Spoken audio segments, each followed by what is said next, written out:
Hi, I'm Sharon Winsmith, a tax attorney, active investor, and your go-to resource for proven investment and tax planning strategies. In this video, I'm going to talk to you about a very unpopular topic, which is I personally think you can never reach financial freedom with a W-2 job. I want to start by saying it is not my intent to hurt anyone's feelings or make anyone feel bad about themselves that is a full-time employee. I worked most of my career at a big company, so I understand what it's like to be in your shoes, and at one point I held the same misconceptions and fears that you may have. My goal with this video is to talk to you about the reality of the situation. This is based on my own personal experience and the experience of others that I've worked with in the past.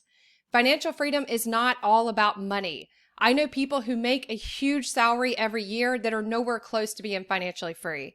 I also know people who have a ton of money and are still not at that stage because they don't have the right mindset.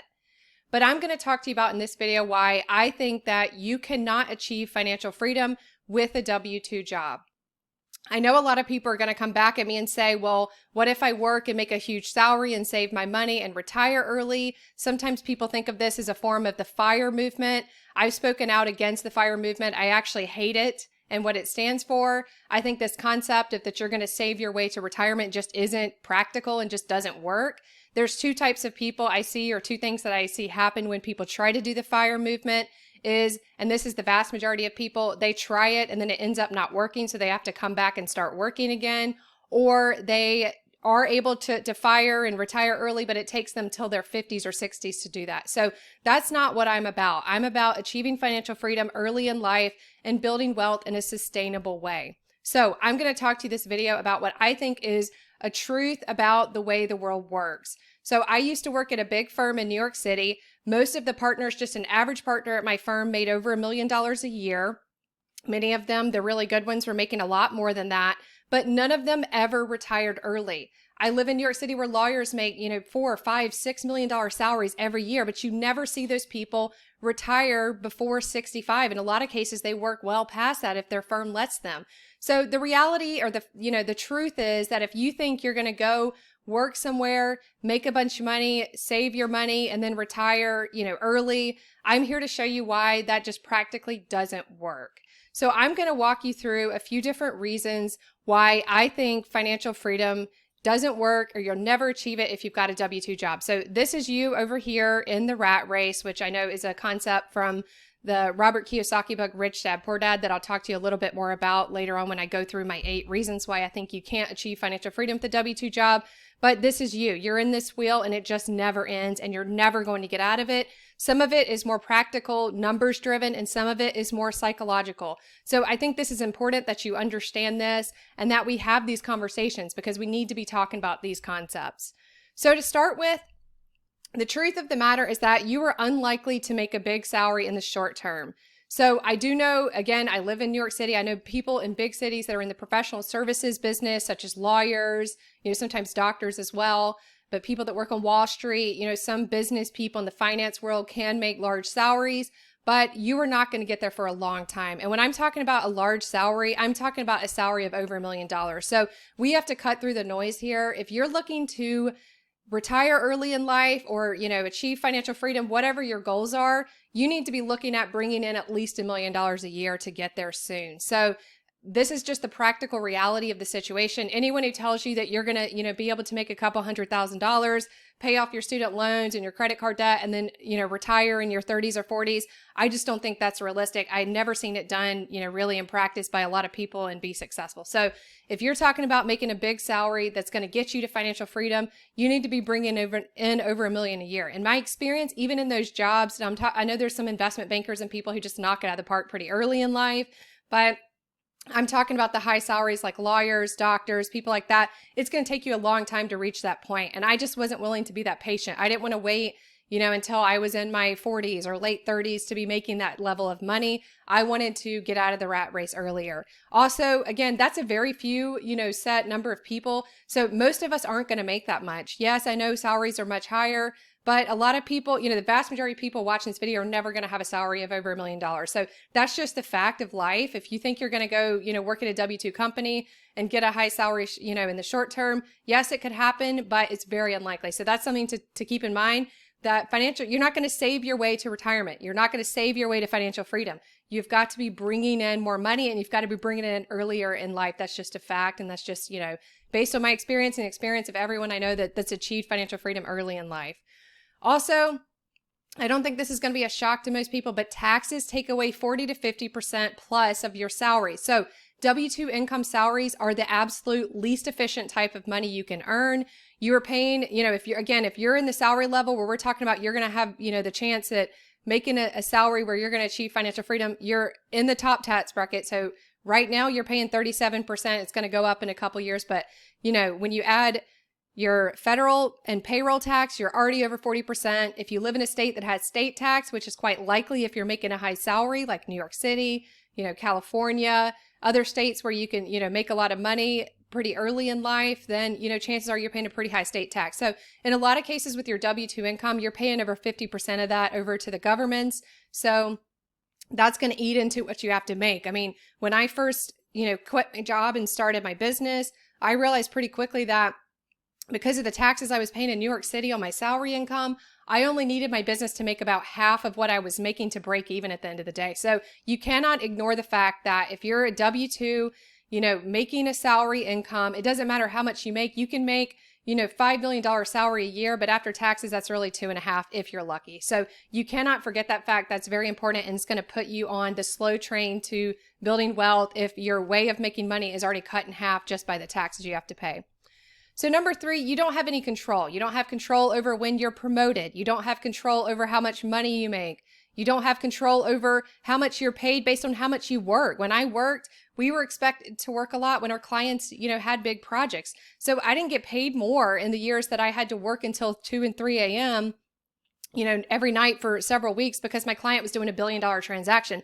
I got paid the same than in years when, there was more of a recession and there weren't as much work going around. So we weren't working as much. So you have no control over how much you work, how much money you make, and, how quickly you can kind of progress through those ranks. So, I think that one's not super shocking, but just keep in mind that there are non-financial parts to this too. And, you need to be in the driver's seat. You need to be able to control, if when I own my businesses, when I think about, how much money I want to make and do I want to spend an extra hour today doing this or that, it's a factor of how much money that's going to bring in to me. And I have that choice and I can make that decision. If I worked at a company, I've got to do that thing. It doesn't matter if it brings in more money to me or not. I've got to do it because I'm not the one in control. So number 4, long work hours really reduce your hourly earnings. People forget about the fact that you need to think about not just what you make, but what you're making per hour that you're working. So, I know a lot of lawyers because I am a lawyer. A lot of lawyers in New York City, they'll brag about their salaries. They're making, a couple million a year in their 40s, for example, but they're working 6 days a week at least until 10 o'clock at night. Do you know what I'm doing at 10 o'clock at night? I'm asleep. I've been asleep for at least an hour at that point. So there has not been a day since, I basically had my own company and quit my day job that I was working past 4 o'clock. I'm usually done by 2 or 3 because you can just be that much more efficient. You don't have some random person coming in, stopping your office to talk to you about something you don't care about. You don't have to deal with all the admin work. You don't have to deal with HR crap that's meaningless and those stupid webinars you always have to take or those seminars you had to go to. So you have to think about things in hourly earnings. And as a W-2 employee, you have no control over that. And when you factor it down to how much you're making per hour, those, lawyers making a couple million a year really are probably making a less per hour than most people So you've got to think about it that way. Your time is money, and every hour you spend should be bringing in more and more money, not just a requirement that you bill, 1 billion hours a year in order to make that high salary. So think about things that way, because that can put your life into more perspective, I think, than if you're just thinking about the gross number that's really nowhere near what you're going to take home every day because you've got to pay taxes. So number 5, and this is this guy, you're just forever stuck in the rat race. If you don't know what the rat race is, then, I highly recommend you read Rich Dad, Poor Dad. I think Robert Kiyosaki is the person who came up with this concept. But when you work a W-2 job, and I have worked in this environment and a lot of my friends work in this environment, so I know this in and out, you are just surviving. You're just showing up every day to work. You're just going through the motions. This whole concept of a 9 to 5, the rat race is a 9 to 5 that you're just stuck in the wheel working a 9 to 5 the rest of your life. It's really not a 9 to 5. If you're making a lot of money, it's more like a 9 to 9 or a 9 to 10 every day. So This idea that you're only working 9 to 5 is crazy. I never worked 9 to 5 in my entire career until I had my own business. And then it was more like, 9 to 2 or whatever I wanted to work that day. So, keep in mind that you're stuck in this constant wheel, and it's bigger than just that, than just, how much money you make and the fact that you've got to show up every day to work. This is just, there's something about the environments of these corporations and working at these big companies. Everybody feels like they need to buy a big house. You got to feel like you got to wear nice clothes and buy those designer shoes that you really can't afford. It's really this big keep up with the Joneses mentality. And I've never been aware or familiar with a corporate environment where people were making, a lot of money and millions of dollars of salaries, where this wasn't the way it was in the culture. So, again, I used to work with partners making a lot of money, over millions of dollars. None of them had a lot of savings. In a lot of cases, I was saving more money than they were, because they all had these astronomical houses, these huge houses with huge mortgages they couldn't afford. It's all about, keeping up, spending the money. Nobody's really saving. Again, I will remind you that nobody in my entire career ended up retiring early because they saved enough money that they could retire from these huge salaries. So keep that in mind. You just get stuck in the rat race. It's more than just financial. It's more than showing up to a 9 to 5. It's a mentality that you just cannot get out of.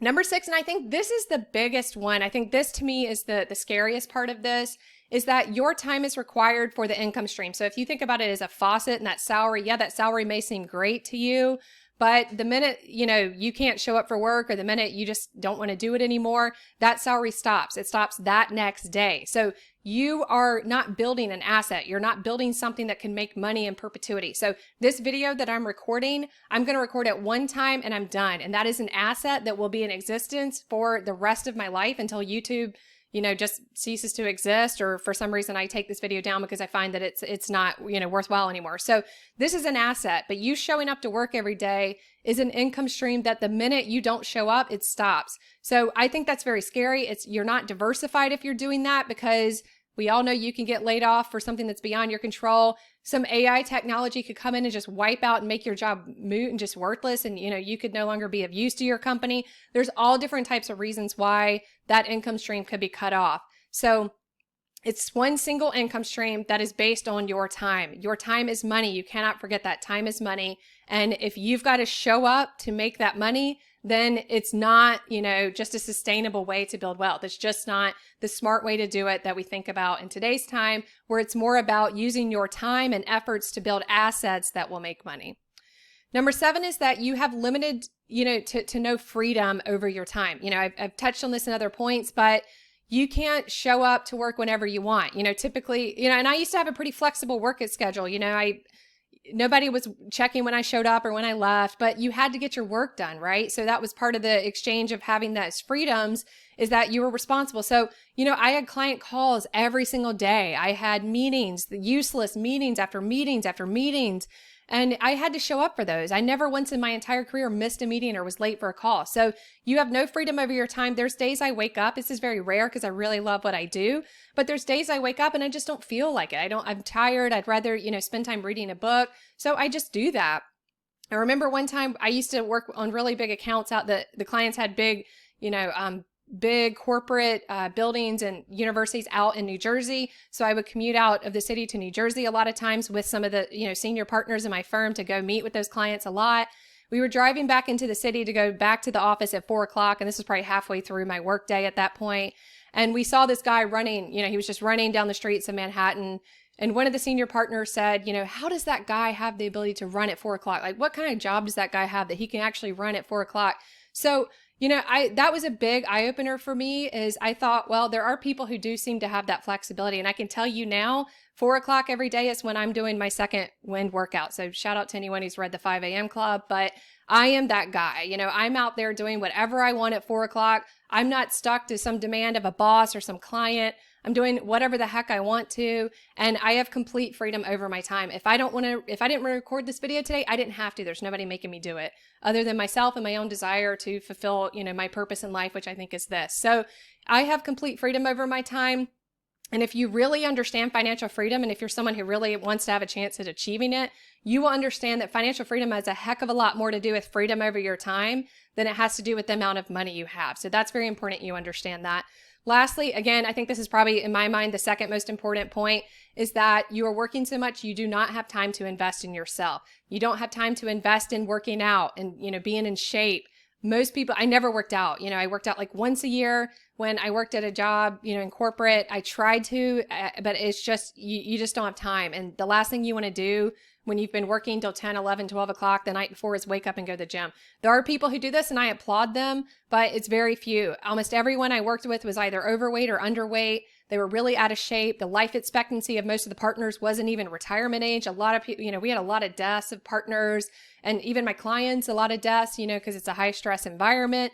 You don't have time to invest in yourself by growth. You don't have time to invest in yourself to learn about finances. So many people just hand the reins over to a financial advisor with their finances because, they think, I don't have time. I'm working every hour that I'm awake. I don't have time to then, learn about how to invest in real estate funds or private equity funds. That is a huge mistake. And that will cut into your earnings, your lifetime earnings, by at least half at a minimum. So, you've got to be able to invest in yourself to get better. You've got to be able to learn your craft, to get better at your craft. You're not going to those stupid seminars that your company makes you go to where you learn, how to do soft skills or things. Like, it was just the most useless crap I ever learned in my life, is at some of these company seminars. Whereas now that I work for myself, I know more about tax, and I can guarantee you I could provide much more value to my clients now than I ever could back when I worked in corporate. So the ability to have time to invest in yourself is how you grow. It's how you achieve, the knowledge you need to get to financial freedom. And it's just how you become happier and just have more freedom over your time in life. So this was just a quick, overview of why my personal opinion is that you can never achieve financial freedom with a W-2 job.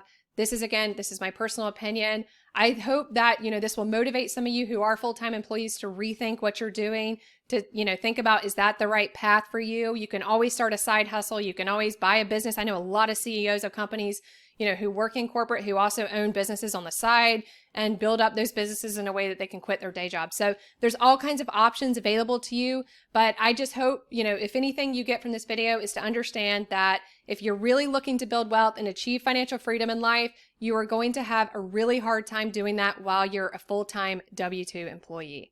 So if you found this video helpful, please like the video and subscribe to the channel.